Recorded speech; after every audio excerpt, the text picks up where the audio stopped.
湖南的一家汽修厂在快手上看到我们，说他们维修减震这块不熟悉，觉得我们挺专业的，希望我们能帮到他，就发来一根卡宴钳减震，放水里测试，减震漏气属实严重，马上安排修复。先拆开顶盖，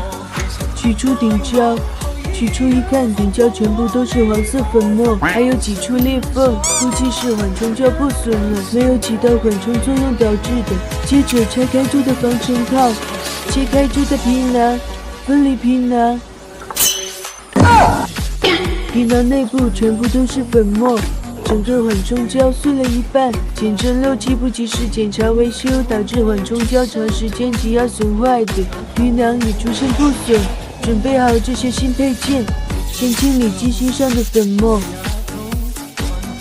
取出猪的密封圈，安装刚才准备好的缓冲胶，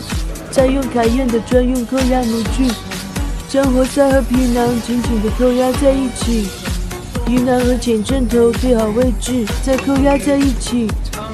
这就是扣压完成的鸭子。我们也有单独提供新修包，新修包跟机芯组装在一起就修复完成了。安装新的顶胶，安装新的气嘴，拧紧中心螺丝，再放水里打压测试10分钟，确保不再漏气了。这是修复前的鸭子，这是修复后的鸭子，你们能看出什么区别吗？